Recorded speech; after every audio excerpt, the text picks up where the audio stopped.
కీర్తనకారుడు తన యొక్క దేవుని యొక్క గుడారాన్ని గురించి మాట్లాడుతూ ఎవరు ఆయన యొక్క మందిరంలో ప్రవేశించగలరు, ఆయన గుడారంలో అతిథిగా ఉండాలంటే, ఆయన పరిశుద్ధ పర్వతం మీద జీవించాలంటే, నివసించాలంటే ఎలాంటి జీవితం కలిగి బ్రతకాలి అనేది ఇక్కడ జ్ఞాపకం చేస్తూ ఉన్నాడు. పరిశుద్ధ పర్వతం అన్న దేవుని బల్ల కూడా ఒకటే. పరిశుద్ధ పర్వతం అన్న దేవుని గుడారములు అన్న, గుడారంలో ఏముంటుంది? గుడారంలో ఏముంటాయి? లోపలికి వస్తే ఏముంటాయి? ఫస్ట్ చేంబర్లో ఏముంటుంది? పరిశుద్ధ స్థలంలో ఏముంటాయి? ధూపార్తి, సముఖపు బల్ల, ధూపం వేసేటువంటి ధూపార్తి ఉంటుంది, దీపస్తంభం ఉంటుంది, సముఖపు బల్ల ఉంటాయి. ఈరోజు మనం అక్కడ వచ్చినాం. ఎక్కడికి వచ్చినాం? ఆ పరిశుద్ధ స్థలంలో ఏముంటుందో దాన్ని ఎదుర్కోవడానికి వచ్చినాం. పరిశుద్ధ స్థలం అన్నా దేవుని బల్లన్నా ఒకటే. ఆయన సన్నిధి ఉండే స్థలం, ఆయన సన్నిధి లోపల ఉంటుంది. ఎక్కడ ఉంటుంది? అతి పరిశుద్ధ స్థలంలో మందసం ఉంటుంది. అంటే మరి యాజకుడు డైరెక్ట్ పరిశుద్ధ స్థలంలో వెళ్తాడా, అతి పరిశుద్ధ స్థలంలో వెళ్తాడా, పరిశుద్ధ స్థలం దాటి వెళ్తాడా? పరిశుద్ధ స్థలం దాటి, పరిశుద్ధ స్థలం రాగానే పరిశుద్ధ స్థలానికి ముందు ఒక తెర ఉంటుంది. పరిశుద్ధ స్థలం తర్వాత అతి పరిశుద్ధ స్థలాన్ని డివైడ్ చేసే మధ్యలో ఒక తెర ఉంటుంది. ఆ లోపలికి వెళ్ళాలంటే ముందు ఇవన్నీ దాటుకుంటూనే వెళ్ళాలి. దేవునితో మనం కలిగి ఉండేటువంటి రిలేషన్షిప్ సరిగ్గా ఉందా లేదా అనేది ఎంట్రన్స్లోనే తెలిసిపోతుంది. ఎందుకంటే పరిశుద్ధ స్థలంలోకి వెళ్ళకముందే దేవుని యొక్క తీర్పు యాజకుల మీద వచ్చేసేది. పవిత్రంగా వెళ్ళాలి, కడుక్కొని వెళ్ళాలి, శుద్ధి చేసుకొని వెళ్ళాలి. ఎందుకంటే దేవుని యొక్క మందిరంలో ప్రవేశించమంటే 24వ కీర్తనలో కూడా ఇదే మాట రాస్తాడు కదా. కీర్తనలు 24వ అధ్యాయంలో చూడండి, 3వ వచనం, యెహోవా పర్వతమునకు ఎక్కదగిన వాడేవాడు, ఆయన పరిశుద్ధ స్థలములో నిలవదగిన వాడేవాడు. పరిశుద్ధ స్థలం నిలబడాలంటే ఏం కావాలా? ఏం కావాలి? పరిశుద్ధత కావాలి, అంతే కదా. పరిశుద్ధత లేకుండా మనం దాంట్లో ప్రవేశించడానికి వీలు లేదు. అందుకనే పరిశుద్ధ స్థలము నిలబడాలన్నా, పరిశుద్ధ స్థలములో ప్రవేశించాలన్నా, ఆయన గుడారములో గెస్ట్గా ఉండాలన్నా యథార్థతను కోరుకుంటున్నాడు దేవుడు. God calls his people to be upright. తన ప్రజలు ఎలా ఉండాలంట? యథార్థంగా జీవించాలి అని ఆయన ఇష్టపడుతున్నాడు. బల దగ్గర సమీపించే ముందు మనలో యథార్థత ఉందా అనేది మనం సరి చేసుకోవాలి.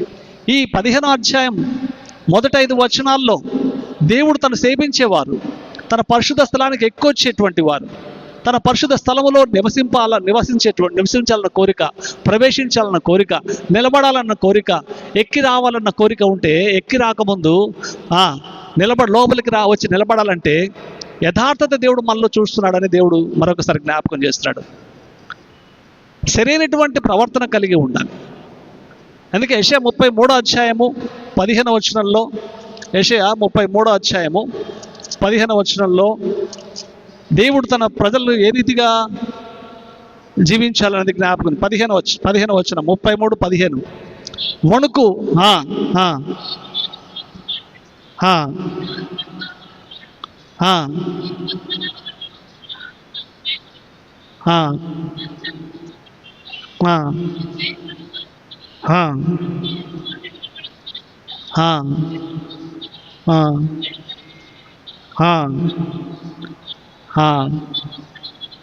ఎక్కడుంటాడట? ఉన్నత స్థలం అంటే ఏ జ్ఞాపకం వస్తుంది? నీ పరిశుద్ధ పర్వతానికి ఎక్కదగిన వాడేవాడు. పర్వతం అంటే అర్థం, పర్వతం పైన ఏముంది? పర్వతం అంటేనే ఎత్తైన స్థలం. ఎత్తైన పర్వతం మీద ఏముంది? దేవుని ఆలయం. ఉన్నత స్థలంలో నివసించడం అంటే దేవుని యొక్క సన్నిధిలో ప్రవేశించి దేవుని యొక్క ఆశీర్వాదాలకు పాత్రుడవుతాడు. మన జీవితంలో ఉన్నత స్థలం ఏది చెప్పండి? మన జీవితంలో ఉన్నత స్థానం అంటే ఏది? ఉన్నత స్థలం అంటే ఏది? భూ సంబంధంగా చాలా ఎత్తుగా ఎదగడమా? కాదు. మన జీవితంలో ఉన్నత స్థలం దేవుని మందిరం, పరిశుద్ధ మందిరం. నువ్వు ఈ ఉన్నత స్థలానికి యథార్థంగా వస్తే ఈ భూమి మీద దేవుడు నిన్ను ఉన్నతముగా పెడతాడు. నీ జీవితంలో మొదట ఉన్నత స్థలం ఏది? మన జీవితంలో చాలా ప్రాముఖ్యమైనటువంటి స్థలం ఏది? యెషయా 56 అధ్యాయం 1 వచనం చూడండి. యెషయా 56 అధ్యాయము 1 వచనం ఇలాగ సెలవిచ్చినాడు. రక్షణ సిద్ధంగా ఉంది. రక్షణ ఏమి చాలా లేటుగా వస్తుందని చెప్పట్లే, రక్షణ సిద్ధంగానే ఉంది. నీతి వెల్లడగుటకు సిద్ధంగానే ఉంది. కానీ ఎప్పుడది? న్యాయ విధిని అనుసరించుడి, నీతిని అనుసరించి నడుచుకొనుడి. నీతిగా, యథార్థంగా, న్యాయంగా జీవించండి. దేవుడు తన ప్రజల నుంచి కోరేది అదే. ఆయన మనకు అన్ని ఇచ్చి మన నుంచి ఆయన కోరుతుంది ఏంటంటే, నెంబర్ 1 ఆరాధన. ఆరాధన ఫస్టా? ఆరాధన ఫస్టా? యథార్థత ఫస్టా? చెప్పండి. రక్షణ ఫస్ట్. రక్షణ లేకుండా ఆరాధన ఎక్కడ వస్తుంది? దేవుడు నిన్ను నన్ను రక్షించడానికి సిద్ధంగా ఉన్నాడు. రక్షించిన దేవుడు నీలో నాలో ఏం ఎదురు చూస్తున్నాడంటే ది అప్రైట్నెస్, యథార్థత చూస్తున్నాడు. తను రక్షించిన ప్రజలలో దేవుడు కోరుకుంటే నా జనులు పిలిచినప్పుడు నా జనులుగా పిలువబడుతున్న తన జనులుగా మనము ఆయన ఎదుట ఎలా కనబడాలి? మందిరానికి పరిగెత్తి రావడమేనా? మందిరానికి ఎక్కిపోవడంలో ప్రయోజనం ఉందా? ఆయన మందిరం నిలబడి ఆరాధించాలని ఆశ ఉంటే సరిపోద్దా? ఆయన మందిరానికి ఎక్కొచ్చినటువంటి నీలో దేవుడు చూస్తుంది, దేవుడు కోరుకుంటుంది ఏంటి? ఆయన మందిరం నిల్చుండి ఆరాధిస్తూ ఉన్నటువంటి నీలో దేవుడు ఆశిస్తుంది ఏంటి? యథార్థత. ఆ యథార్థత లేకపోతే మనం ప్రభుని సంతోషపెట్టలేం.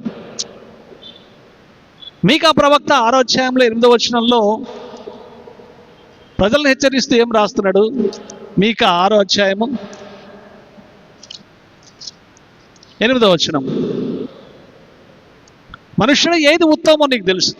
ఏంటి? దేవుడు తెలియపరిచినాడు. నేను నీకు తెలియపరిచిన ఏది ఉత్తమమైందో దాన్ని నువ్వు చేయి, అంతే. నీకు ఏది ఉత్తమం నేను నీకు తెలియపరచబడి ఉన్నది. న్యాయముగా నడుచుకున్నటయు, కనికరమును ప్రేమించుటయు, దీన మనసు కలిగి దేవుని ఎదుట ప్రవర్తించుట. ఇంతే కదా, ఇంతే కదా. క్రమక్రమంగా ఆయన ఇచ్చిన ఆ యొక్క నిబంధనలు బలహీనమవుతూ వస్తూ ఉన్నాయి. లేదంటే ఏడాది దూడనో లేకపోతే గొర్రె పిల్లను తీసుకొని రావాలా, నెమ్మది అన్నీ తగ్గించుకుంటూ ఇక నాకు అవన్నీ ఏమి వద్దు, కానీ నాకు ఒక్కటి కావాలి. ఇక అవన్నీ ఇవ్వకపోయినా పర్లేదు, ఎందుకంటే మీరు ఇవ్వలేరు. కొంతమంది ఇవ్వగలిగే స్థితి ఉంటుంది, కొంతమంది ఇవ్వలేని స్థితి ఉంటుంది. అయితే నేను ఇప్పుడు కోరుకుంటుంది ఏంటంటే, ఆ జనులలో నుంచి నేను కోరుకుంటుంది ఏంటంటే, న్యాయంగా నడుచుకోండి, కనికరం చూపించండి ఎదుటి వారి పట్ల, దీన మనసు కలిగి దేవుని ఎదుట ప్రవర్తించండి. నేను ఇంతకంటే ఎక్కువ నేను మీ దగ్గర అడగను. నా సన్నిధికి ఎక్కువ వస్తున్న నా ప్రజలారా, నా సన్నిధిలో నిల్చుండి నన్ను ఆరాధిస్తున్న నా బిడ్డలారా, నా పరిశుద్ధమైనటువంటి బల్ల దగ్గరకు సమీపిస్తున్నటువంటి నా బిడ్డలారా, నేను మీలో నుంచి అడుగుతుంది ఏంటంటే యథార్థమైనటువంటి హృదయం, యథార్థమైనటువంటి ప్రవర్తన. మీలో న్యాయానికి చోటు ఉండాలి, మీలో కనికరము మనసు కలిగిన వారే ఉండాలి. ఎందుకు నేను కనికరము గలవాడను, నేను న్యాయాధిపతిని. నా బిడ్డలు కూడా న్యాయముగా ప్రవర్తించడం నాకు ఇష్టం. నేను కనికరము గలవాడను కాబట్టి నా బిడ్డలు కూడా కనికరం చూపించే మనసు కలిగి ఉండడం నాకు ఇష్టం. నేను సర్వోన్నతుడైనా దీన మనస్సు గలవాడను, సర్వోన్నతుడైనా దీన మనస్సు గలవాడను. మరి నా సన్నిధికి పరిశుద్ధ స్థలానికి వచ్చిన నా బిడ్డల్లో కూడా నాలాంటి దీన మనస్సు ఉంటే నాకు ఇష్టం. దావీదులు ఇవన్నీ కనబడ్డాయి దేవునికి, అందుకే ఆయన హృదయానుసారుడైనాడు. దీన మనస్సు దేవునికి చాలా ఇష్టం. ఫిలిప్పీ 2లో ఎంత దీనుడైనాడో, ఎంత రిక్తుడైనాడో మనం చూసినాం. ఏ రీతిగా తను తగ్గించుకున్నాడో చూసినాం. శిష్యుల పాదాలు కడగడంలో ఆయన ఎంత దీనత్వాన్ని ప్రదర్శించాడు. పాదాలు కడుగుతున్నాడు మనిషా? పాదాలు కడుగుతున్నవాడు సామాన్యుడా? ఈ లోకాన్ని ఆ పాప బానిసత్వం విడిపించడానికి ఇశ్రాయేలు ప్రజలందరినీ మాత్రమే కాదు, ఈ లోకానికే రాజుగా దిగి వచ్చిన వాడు, రాజులకు రాజు, ప్రభువులకు ప్రభు, శిష్యుల పాదాలు కడిగి తన దీనత్వాన్ని బయలుపరిచినాడు. కనికరాన్ని చూపించినాడు. హబక్కుకు 2వ అధ్యాయం 4వ వచనంలో, హబక్కుకు 2వ అధ్యాయం 4వ వచనంలో, వారు యథార్థపరులు కాక తమలో తాము అతిశయపడుదురు, అయితే నీతిమంతుడు విశ్వాసమూలముగా బతుకుడు. దేవుని ఎదుట యథార్థపరులు కాక నడిచే వాళ్ళు కొంతమంది ఉంటే, కొంతమంది ఎట్లా బతుకుతారంట? విశ్వాసమూలముగా. యథార్థత లేని వారు కొంతమంది ఉంటారు, తమలో తాము అతిశయపడే వాళ్ళు కొంతమంది ఉంటారు. కానీ నా పరిశుద్ధ పర్వతానికి ఎక్కువ వచ్చే మీరు ఎలా ఉండాలా? యథార్థంగా ఉండాలి. వాళ్ళు ఎట్లా నడుస్తారో నాకు అనవసరం, కానీ నువ్వు ఎట్లా నడుస్తున్నావో నాకు చాలా ప్రాముఖ్యం. ఎందుకంటే నువ్వు నా పరిశుద్ధ స్థలానికి వచ్చినావు, నా పరిశుద్ధ పర్వతంలో నిలబడ్డావు, పర్వతానికి ఎక్కువ వచ్చినావు, నా సన్నిధిలో నువ్వు నిలబడ్డావు. అందుకే దావీదు ఇందాక మనం చదివిన 15వ అధ్యాయంలో అతనికి ఒక ప్రశ్న, ఎవరు నీ సన్నిధికి ఎక్కువ వచ్చేది? ఎలాంటి వాళ్ళు నీ సన్నిధికి ఎక్కువ వచ్చేది?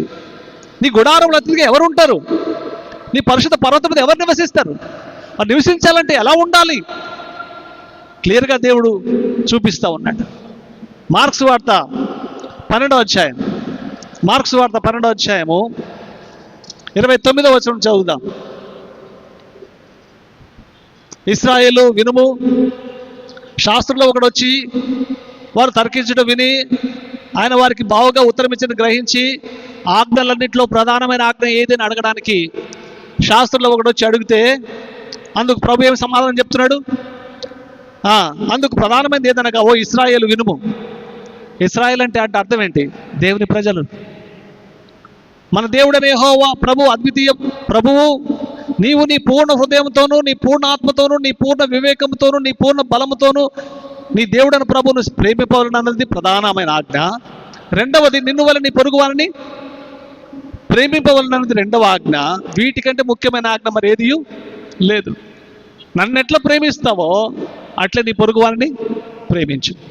ఇంతకంటే విలువైనటువంటి ఆజ్ఞ ఇంకొకటి లేదు. ప్రభు దృష్టిలో మనం ఎలా జీవించాలి?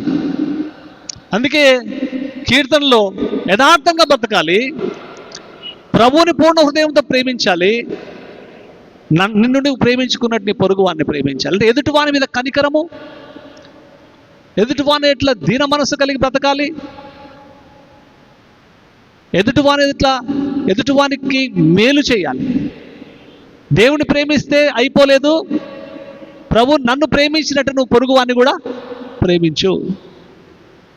దేవుని బల దగ్గరికి వస్తున్నటువంటి మనలో నేను దేవుని ప్రేమిస్తే చాలు అనుకుంటే ప్రభు అంటాడు, నా పరిశుద్ధ పర్వతం మీదకి ఎక్కి రావడం వల్ల ప్రయోజనం లేదు.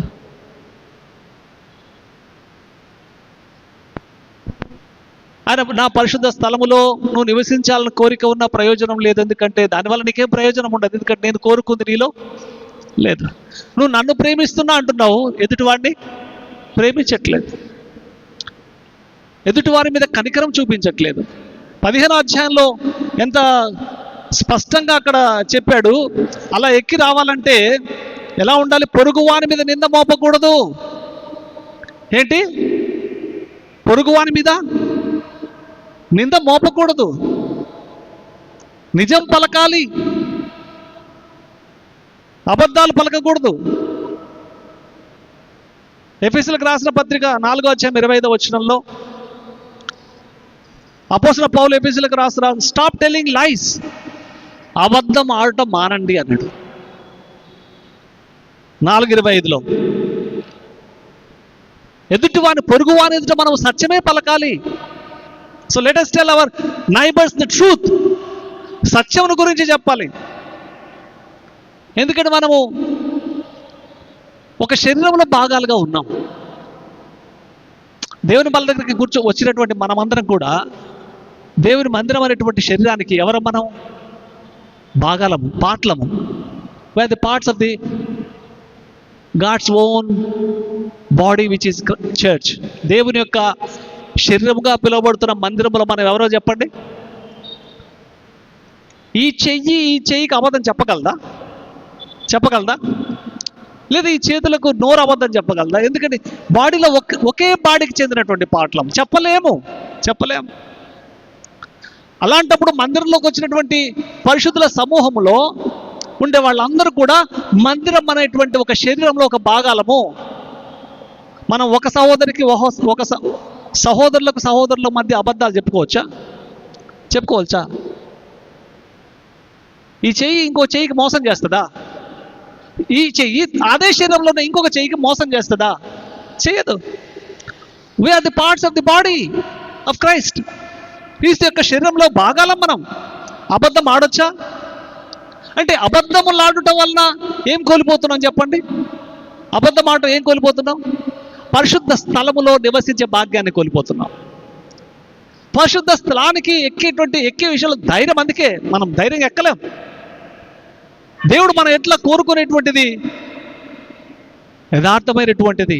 సత్యము పలకాలి, సత్యమునే చెప్పాలి, అసత్యాన్ని పలకడానికి వీలు లేదు. అందుకే 2-5 వచనాలు చూసినట్లయితే,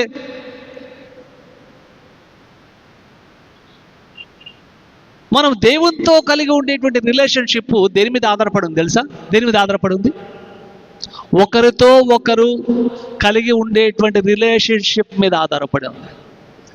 నువ్వు దేవునితో సరైన రిలేషన్షిప్ కలిగి ఉన్నావా అనేది ఏది నిర్ధారిస్తుంది?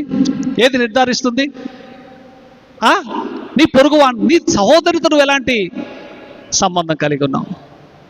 సహోదరుడి పట్ల మిక్కటమైన కనికరము, ప్రేమ ఉందా? ఒకరి పట్ల మనం ఒకరికి మధ్య యథార్థంగా ఉన్నామా? లేదా ఒకరికి మధ్య అబద్ధాలు చెప్పుకుంటున్నావా సత్యం పలకకుండా? ఫిలిప్పీ 2వ అధ్యాయం 12వ వచనం చదివితే, ఫిలిప్పీ 2వ అధ్యాయము, కాగా నా ప్రియులారా, మీరెల్లప్పుడూ విధేయులై ఉన్న ప్రకారము, అదే not only when I'm present, మీరు విధేయులని నాకు తెలుసు, కానీ నా ఎదుట విధేయులు ఉన్నట్టుగానే ఇన్ మై ఆబ్సెన్స్, నేను లేని సమయంలో కూడా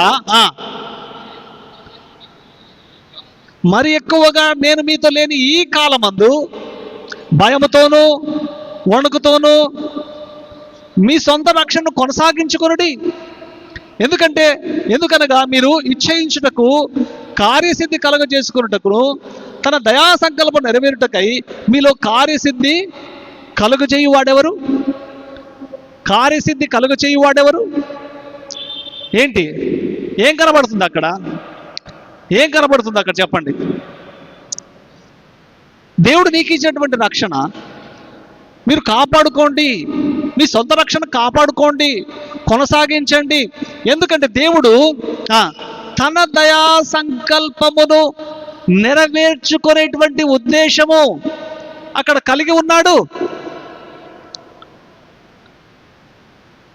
దేవుని యొక్క దయా సంకల్పము నెరవేరుట నీ రక్షణలో ఉన్న దేవుని యొక్క ఉద్దేశం. దేవుడు ఎందుకు రక్షించాడు చెప్పండి? నీ ద్వారా దేవుడు ఏం నెరవేర్చుకోవాలనుకుంటాడు? తన దయా సంకల్పమును నెరవేర్చుకోవాలంటే నువ్వు రక్షణలో కొనసాగాలి, భయముతో వణుకుతో జీవించాలి, రక్షణలో కొనసాగాలి. అంతేకాదు, ఆయన దయా సంకల్పము నెరవేరుటకై మీలో కార్యసిద్ధి కలుగ చేయడానికి దేవుడు ఇష్టపడుతున్నాడు. నీలో దేవుని యొక్క దయా సంకల్పం నెరవేరుతుందా? రక్షణలో కొనసాగుట అంటే అర్థం ఏంటి? యథార్థంగా జీవించుట, సత్యము పలుకుట, అబద్ధములు ఆడకుండుట, పొరుగువానిని ప్రేమించుట, దీన మనస్సు కలిగి ఉండుట. అతి పరిశుద్ధ స్థలానికి వచ్చినాం మనం. ఇప్పుడు లోపలికి వెళ్తే చచ్చిపోయిన వాళ్ళము ఇప్పుడు డైరెక్ట్ పోయి ఆయనను స్పర్శించడానికి సిద్ధంగా ఉన్నవాడు. ఆ బల్ల ఉంది, డైరెక్ట్ ఆయన ముట్టడానికి వెళ్తున్నాం. ఆయన శరీరాన్ని, ఆయన రక్తాన్ని సాదృశ్యంగా ఆ బల్లలో చేయి వేయబోతున్నాం మనం. ఎంత జాగ్రత్తగా ఉండాలి, ఎంత జాగ్రత్తగా ఉంటే బతుకుతాము. యాజకుడు ఎంత జాగ్రత్తగా ఉంటే బతుకుతాడు, లేకపోతే అతి పరిశుద్ధ స్థలంలో చచ్చిపోతాడు. అందుకని 3-4 వచనాలు చూడండి. 3-4 వచనాలు 15వ అధ్యాయము. ఏంటి అలా? అట్టివాడు నాలుకతో కొండమాడడు, ఈ నాలుక చాలా ప్రమాదకరమైంది కదా. అందుకే యాకోబు 3వ అధ్యాయంలో చూడండి, మొదటి వచనం చదివితే యాకోబు 3వ అధ్యాయంలో ఈ నాలుకను చాలా జాగ్రత్తగా పెట్టుకో అంటాడు యాకోబు. 3వ అధ్యాయము మొదటి వచనం చదవండి. నా సహోదరులారా, బోధకులైన ఇది నాతో మాట్లాడుతున్నాడు దేవుడు. వాక్యం చెప్పేటువంటి మాలాంటి వాళ్ళతో మాట్లాడుతున్నా. మనము వామ్మో వామ్మో, మీకు కఠినమైంది అయితే బోధకులకు మరి కఠినమైంది. ఆ తీర్పు పొందుదామని తెలుసుకొని మీలో అనేకులు బోధకులు కాకుండుడి.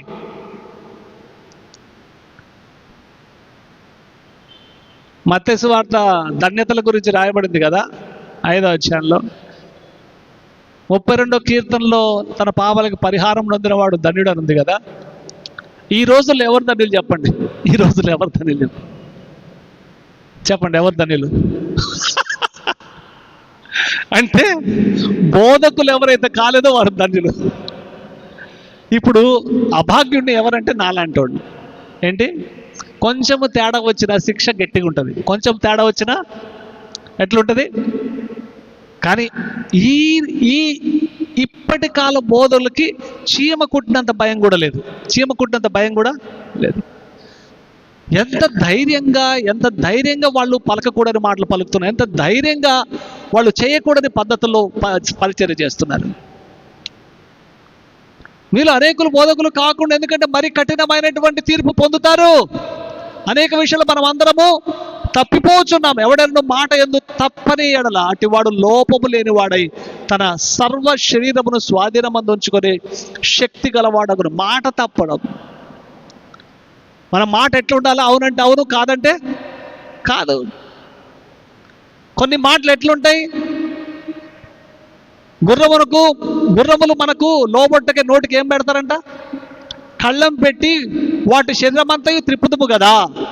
ఓడలను కూడా చూడండి, అంత పెద్ద పెద్ద ఓడలు గొప్పవై పెనుగాలికి కొట్టుకొని పోబడినను ఓడ నడుపు వాని ఉద్దేశం చొప్పున మిక్కిలి చిన్నదకు చుక్కాని చుక్కాని అంటే ఏంటది? చుక్కాని అంటే రడరా? చుక్కాని అంటే డైరెక్షన్ మార్చేది. యాంకర్ అంటే కదలకుండా దించేటువంటిది యాంకర్. రడర్ అంటే అది వెనక చిన్నదే ఉంటుంది, ఓడ వెనక బాగానే ఉంటుంది చిన్నది. అది లెఫ్ట్ తిప్పితే లెఫ్ట్, రైట్ తిప్పితే రైట్. అంత పెద్ద ఓడ చిన్న రడ్డర్కి లోపడుతుంది. లోపడినటువంటి క్రూరమైనటువంటి జంతువులు ఎట్లా తిప్పుతారంట? గుర్రాలు లోపడతాయా? నోటికి కళ్ళ వేస్తే అవి ఈజీగా లోపడతాయి. అలాగనే నాలుక కూడా చిన్న అవయమైనను బహుగా అదిరిపడును. దేవుని యొక్క పరిశుద్ధ బలలో చేయడానికి వస్తున్నటువంటి మనము, అందుకే మొట్టమొదట అన్నాడు 15వ అధ్యాయంలో,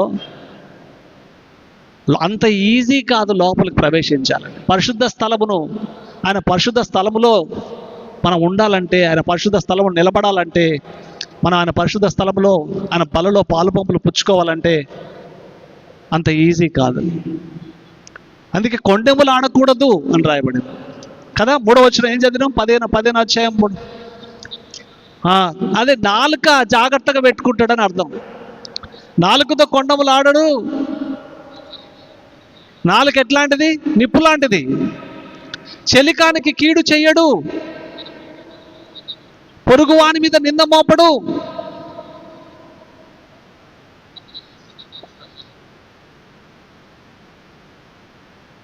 ఈ లక్షణాలు కలిగి ఉండాలి పరిశుద్ధ పర్వతానికి ఎక్కి రావాలంటే. దేవుని యొక్క బలలో చేయాలంటే పొరుగువాని మీద నింద మోపకూడదు. తప్పు చేయకపోయినా ఒక ఇన్నోసెంట్ మీద నింద మోపకూడదు. ఇతరులు నిందించేటువంటి స్వభావం మనకు ఉండకూడదు. అందుకే ఆయన నిందల పాలైనాడు కానీ ఎవరిని నిందించలే యేసయ్య. ఆయన నామాన్ని బట్టి నీకు నింద వస్తే దాన్ని సహించు, కానీ చెయ్యని తప్పు చేశాడని అబద్ధం చెప్పకూడదు, అబద్ధ సాక్ష్యము పలకకూడదు, లంచం పుచ్చుకోకూడదు, నిరపరాధిని చెరుపుటకై రాయబడింది. చూసినారా? ద్రవ్యము వడ్డీకి ఇవ్వకూడదు. ద్రవ్యం అనేది బిజినెస్, అది వడ్డీ వ్యాపారం అనేది బిజినెస్. దేవుడు దాన్ని అనుమతించినాడు. కానీ ఎగ్జార్బిటెంట్గా వడ్డీకి ఇవ్వకూడదు. న్యాయమైన వడ్డీ ఉంది, దానికి మించి అధికముగా వడ్డీ భారాన్ని మోపితే అవతలి వాడి జీవితము నలిగిపోతుంది. అందుకనే వడ్డీ వ్యాపారాలు చేసే వాళ్ళు ఏం చేస్తారు తెలుసా? ఏం చేస్తారండి? అత్యధికమైనటువంటి భారాన్ని ప్రజల మీద మోపుతారు. అందుకే లోన్స్ ఇచ్చేవాడు ఎంటపడుతూ ఉంటాడు. ఎంతవరకు ఎంటపడదు తెలుసా? నువ్వు చెల్లించలేనంత వరకు ఎంటపడతాడు. వాడికి అనుకుంటే నా మీద ఎంత ప్రేమ. నిర్గమాకాండం 22వ అధ్యాయము చూడండి, 25వ వచనం.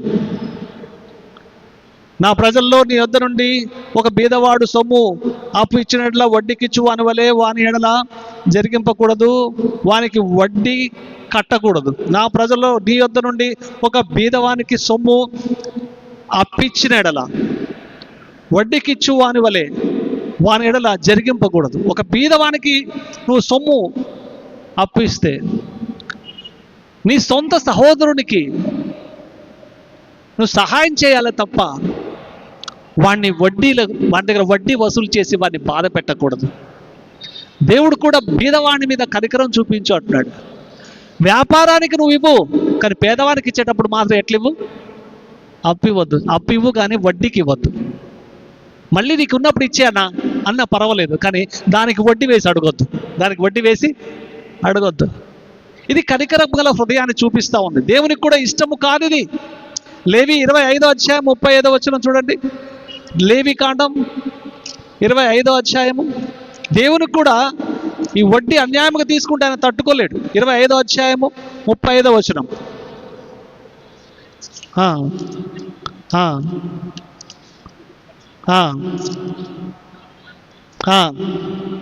నీ యొద్దకు వచ్చినాడలా వానికి సహాయం చేయవలను, అతడు నీ వలన బ్రతకాలి. పరవాసి అయినా ఒక ఫారినర్, ఒక స్ట్రేంజర్ నీ దగ్గర సహాయానికి వచ్చినా లేదా ఆతిథ్యం పుచ్చుకోవడానికి వచ్చినా వాడు బీదవాడై నిరాధారుడై నీ యొద్దకు వచ్చినట్లు నీవు వానికి సహాయం చేయవలను, అతడు నీ వలన బ్రతకవలను. అంటే అర్థం ఏంటి చెప్పండి? ఆయన వల్ల నువ్వు బ్రతకొద్దు. ఈరోజు వడ్డీ వ్యాపారస్తులు పేదవాళ్ళ ద్వారా వాళ్ళు బతుకుతున్నారు. వాళ్ళు బతకడానికి దేవుడు పేదవానికి సహాయం చేయదు. ఆయన మనకు పిలిచిన పిలుపు ఎలాంటిది తెలుసా? నిన్ను బట్టి ఇంకొకటి బ్రతకాల, నిన్ను బట్టి ఇంకొకటి బ్రతకాల. కానీ వాడి పేదరికాన్ని నువ్వు ఆసరాగా తీసుకొని దాన్ని బేస్ చేసుకొని అడ్వాంటేజ్గా తీసుకొని వానికి డబ్బులు వడ్డీకి ఇచ్చి వాడి ద్వారా నువ్వు బతకూడదు. అది శాపగ్రస్తం. అందుకే వాడి ద్వారా నువ్వు బతకాలి. అంతకాదు, నీ దేవునికి భయపడి వాని యొద్ద వడ్డీనైనను తీసుకొనకూడదు. కింద మాట 36వ వచనం రాయబడింది. నీ దేవునికి భయపడి వాని యొద్ద వడ్డీ, నీ సహోదరుడు నీ వల్ల బ్రతకవలెను. అందుకే మందిరంలో ఎవరైనా కష్టాల్లో ఉంటే ఏం చేయాలా? ఏం చేయాలి చెప్పండి? ఏం చేయాలా? ఉందా మనకు ఆ బుద్ధి? మనకెవరు సహాయం చేస్తారా అని ఎదురు చూస్తాం, కానీ మనం ఎవరికి సహాయం చేద్దామా అని ఎదురు చూడం. వాళ్ళ దగ్గరకు వచ్చే వాళ్ళ దగ్గర నుంచి దేవుడు ఏం చేస్తున్నాడు చెప్పండి? కనికర హృదయం కలిగిన వారే ఉండాలా. నీ పొరుగువాడిని ప్రేమించాలా. నువ్వు అబద్ధం ఆడకూడదు. నీ నాలుక కంట్రోల్లో ఉంచుకోవాలా. నీ పొరుగువాని విషయంలో నువ్వు అబద్ధ సాక్ష్యము పలకకూడదు. ప్రమాణం చేయగా నష్టము కలిగిన మాట తప్పకూడదు. నువ్వు దేవుని భయభక్తులు గల వారిని అవమానపరచాలనుందా, సన్మానించాలనుందా? 15వ అధ్యాయం చూడండి, కీర్తనలు 15వ అధ్యాయము 4వ వచనంలో, అతడు యెహోవా యందు భయభక్తులు గల వారిని సన్మానించును, మాట ఇస్తే నష్టం పోయినా కూడా నిలబడతాడు. నష్టం వచ్చి నిలబడతాడు. మాట ఇస్తే మనం ఎట్లా ఉండాలా? నిలబడాలా. నీవు నిలబడలేవంటే మాట ఇవ్వద్దు, కానీ మాట ఇచ్చి మాట తప్పొద్దు. సహాయం చేస్తా అని చెప్పి సహాయం చేయకుండా పోతే అది తప్పు. నీ దగ్గర శక్తి లేదా ముందే చెప్పేసి నా సహాయం చేయలేనని. మనం ఎదుటి వారిని ప్రేమించే వారిగా ఉండాలి. మాట ఇచ్చి తప్పకూడదు. ద్రవ్యం వడ్డీకి ఇవ్వకూడదు. నిరపరాధం చెరుపుటకే లంచం పుచ్చుకొనకూడదు. ఈ ప్రకారం చేయవాడు ఎట్లా ఉంటాడు? దేవుని బల దగ్గరకు వచ్చేటప్పుడు మనం ఎట్లుంటారు? ప్రభువా, నా జీవితాన్ని స్థిరపరచు, నా కుటుంబాన్ని స్థిరపరచు. స్థిరపరచు అంటే అర్థం ఏంటి? కదల్చబడకుండా, ఆఖరి మాట అదే కదా, ఈ ప్రకారం చేయబడి అన్నట్టు కదల్చబడడు. మన జీవితాలు ఎప్పుడు స్థిరపరచబడతాయి? ఎప్పుడు స్థిరపరచబడతాయి చెప్పండి? ఇవన్నీ పై ఉన్నవని చేసినప్పుడు then the Lord will establish your family, establish your life. మన జీవితాలు స్థిరపరచబడడానికి చాలా ప్రాముఖ్యమైనటువంటి సత్యాలు ఇక్కడ దేవుడు తెలియపరిచినాడు. ఇవన్నీ మనం చేసినప్పుడు స్థిరపరచబడుతుంది. దేవుని బల్లలో పాలు పంపులు పుచ్చుకునేటువంటి మనము మరి జాగ్రత్తగా ఉండాలి. ఇలాంటి పనులు చేసినప్పుడే మనం బల్లను సమీపించగలం. ఎలాంటి పనులు చేసినప్పుడు? యథార్థముగా ప్రవర్తించగలిగినప్పుడు, నీతిని అనుసరించి జీవించినప్పుడు, హృదయపూర్వకంగా నిజాన్ని పలికినప్పుడు. నాలుక ఎట్లంటే అట్లా తిరుగుతుందని చెప్పేసి ఇష్టమున్నట్టు మాట్లాడకూడదు, మాట ఇచ్చి తవ్వకూడదు, అబద్ధ సాక్ష్యం పలకకూడదు, పొరుగువాని మీద నింద మోపకూడదు. దేవుని యందు భయభక్తులు గల వారిని సన్మానించాలి కానీ ఎగతాళి చేయకూడదు, తక్కువ చూపు చూడకూడదు. తర్వాత వడ్డీకి మాత్రం నువ్వు నీ బాధలో ఉన్నవానికి ఇవ్వద్దు.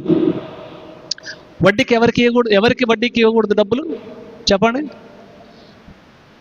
అక్క ఒక 5,000 అర్జెంటుగా అవసరం ఉంది అక్క అంటే, ఇస్తలే సాయంత్రం రా, ఎక్కువేమి ఇవ్వనులే, ₹2 వడ్డీ, ఎక్కువేమి ఇవ్వను. ఇప్పుడు ఆమెకు ఎట్లుంటుంది చెప్పండి? దేవుడు అన్నాడు బదులు ఇమ్మన్నాడు, కానీ వడ్డీ ఇవ్వద్దన్నాడు. అక్క తీసుకుని అదే 5,000 ఉన్నాయి, నీకు ఎప్పుడు వీలైతే అప్పుడు ఈ అక్క అంటే దేవునికి చాలా ఇష్టం అది. ఒకరికి సమృద్ధి అనుకో, ఏమి ఆశించకుండా ఇవ్వు, ఇంకా చాలా ఇష్టం. కానీ ఆ అక్క యొక్క అవసరత నువ్వు ఆసరాగా తీసుకొని ₹2 వడ్డీకి ఇస్తా అన్నావు అనుకో, దేవుని ఎదుట యథార్థవంతులం అవుతామా చెప్పండి? సంఘములో అసలు నిజంగా చెప్పాలంటే చాలామంది కొంచెం ఎక్కువ మంది ఇలా జీవిస్తే, మనం దేవునికి ఇష్టంగా జీవిస్తే ఎక్కడికి వెళ్ళొచ్చు ఇప్పుడు చెప్పండి? ఇప్పుడు మొదటి వచనం మనదే. మొదటి వచనం ఏంటి? 24:1, 24:8, 15:1.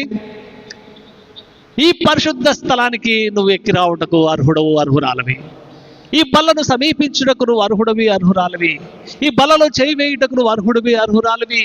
మొట్టమొదటిగా నేను అర్హుడిగా చేసేది నీ నీతిమంతుడుగా తీర్చబడుట. యథార్థ ప్రవర్తన నిన్ను దేవుని యొక్క బలలో చేయి వేయడానికి అర్హురాలిగా చేస్తూ ఉంది. నీ నాలుకను కంట్రోల్లో పెట్టుకుని సత్యమును పలికే నాలుకైతే ఈ బలలో చేయుటకు నీకు అర్హత నువ్వు సంపాదించుకున్నట్లు. నిజం పలికేటువంటి నాలుక ఈ బలలో నువ్వు చేయి వేయుటకు అర్హుడిగా చేస్తుంది.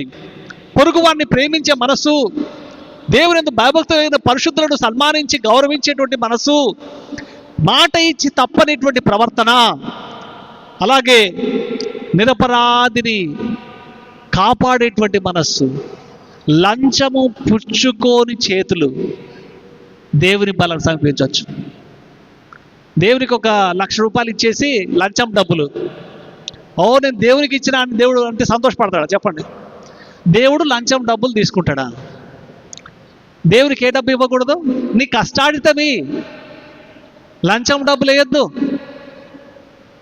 దేవునికి డబ్బులు ఇచ్చేస్తే పర్లేదు, నువ్వు బలలో చెయ్యి, ₹1,00,000 ఇచ్చినావు కదా మందిరానికి, బలలో బల తీసుకో అంటాడా దేవుడు? దేవునికి నీతి న్యాయముగా సంపాదించిన సంపాదన, నీ కష్టార్జితం దేవునికి ఇష్టం. ఆ లంచము ఒకరిని బాధ పెట్టి తీసుకొని వచ్చినావు, ఒకరిని కంట్లో నీళ్లు పెట్టి తీసుకొని వచ్చినావు, ఆ డబ్బు ఒక పేదవాడిని బాధించి తీసుకొచ్చిన ఆ డబ్బు దేవుని యొక్క చందా పెట్టెలో వేస్తే నీకు ఆశీర్వాదానికి బదులు శాపమే వస్తుంది. నీ చెయ్యి నీ సంపాదన ద్వారా బతుకుతుందా? నువ్వు వేసేటువంటి దేవునికి వేసేటువంటి ఆ ఆఫరింగ్స్ నీ కష్టార్జితమా, ఎవరైనా మోసం చేసి తీసుకొచ్చిన డబ్బులా చెప్పండి? ఒకవేళ ఎవరైనా అట్లా వేస్తే దయచేసి మానేయండి. మోరియాలో నీళ్ళు డబ్బులు వేయకపోయినా పర్లేదు, కానీ నీ కష్టార్జితమై దేవునికి అది ₹10 దేవుడు దీవిస్తాడు. దేవునికి ఏది ఇచ్చినా స్వచ్ఛమైంది ఇవ్వాలా. మోసపూరితమైన డబ్బు ఇస్తే ఆయన సంతోషపడడు. అలా మోసపూరితమైన డబ్బు సంపాదిస్తున్నా నువ్వు బల్ల తీసుకోవడానికి ముందుకు వస్తున్నావా? సరి చేసుకో. నీ పొరుగువాన్ని బాధించి బల్ల తీసుకోవడానికి వస్తున్నావా? సరి చేసుకో. నీ సహోదరి బాధలో ఉందని తెలిసి కూడా సహాయం చేయలేని స్థితిలో ఉండి బల్లలు చేయిస్తున్నావా? సరి చేసుకో. నీ నాలుకతో అబద్ధాలు ఆడుతూ బలలు చేయడానికి సిద్ధపడుతున్నావా? సరి చేసుకో. యథార్థమైనటువంటి హృదయం లేకుండా బలులు చేయడానికి ఇష్టపడుతున్నావా? సరి చేసుకో. నీతిమంతుడిగా లేకుండా దేవుని బలులు చేయడానికి, రక్షణ లేకుండా చేయడానికి సిద్ధపడుతున్నావా? సరి చేసుకో. ఆ బల దగ్గర రావడం అంత ఈజీ కాదు. ఇవన్నీ సరి చేసుకొని యథార్థవంతులుగా ఆ బలను సమీపిస్తాం. మళ్ళీ మనం పరీక్ష చేసుకుందాం, యోగ్యులంగా బలలో పాలు పంపులు పుచ్చుకుందాం.